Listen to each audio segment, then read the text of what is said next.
Have you ever seen this photo? It features an airship docking to the Empire State Building. But to cut to the chase, this never actually happened. This image is fake.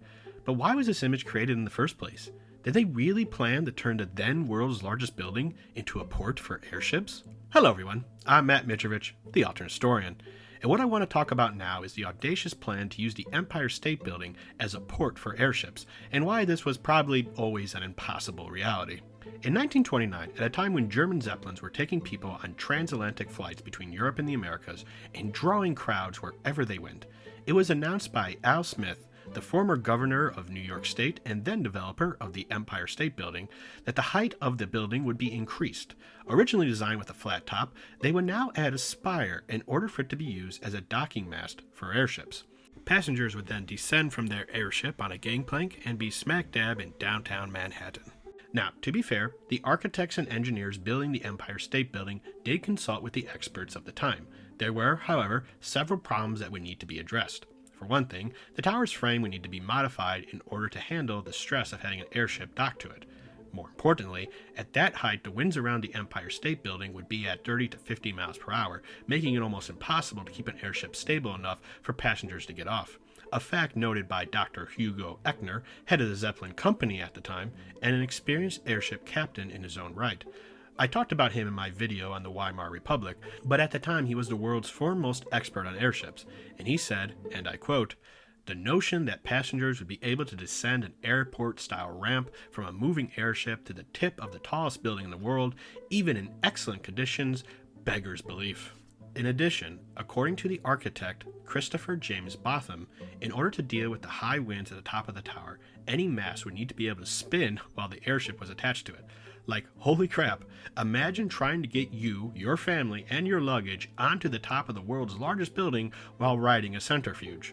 Nevertheless, that didn't stop the promotion of the idea, and in 1930, the image I mentioned was first published showing the USS Los Angeles, a helium-filled airship in the service of the US Navy, docking to the tower. In truth, the Los Angeles never docked to the Empire State Building, but it did try. As expected, the high winds made it too dangerous to attempt, as they feared the ship would end up crashing into nearby buildings, which is a scary what-if to imagine. However, another airship did ultimately dock with the building. Sort of. In 1931, an airship was able to dock at the Empire State Building for a few minutes after the crew jury-rigged it to the spire. They had to improvise because it turns out they never did build anything to actually dock an airship to the building, even though there are some designs for what it would look like floating out there. Personally, I don't think there were ever any serious plans to turn the Empire State Building into a mast for airships. Having personally lived through the hype around cryptocurrency, NFTs, and now AI, I think the builders of the Empire State Building were just trying to tie their project into the new hot thing. You have to remember this was the golden age of airships. When they flew by, people looked up. So what better way to bring attention, and more importantly, investors to your project than tying it into what's popular? And while I'm not an engineer or an architect, the extreme difficulty of tying an airship of that height and then getting the passengers off with their luggage from that high up over New York City sounds like an absolute nightmare to me. Thus, any timeline where airships do better would not see the Empire State Building or other skyscrapers be used as docking masts for airships.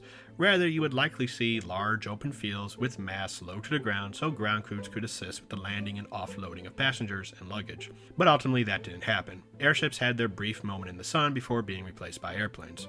Their legacy now includes a doctored photograph that showed something that didn't happen, and probably never would have, even in the best of circumstances.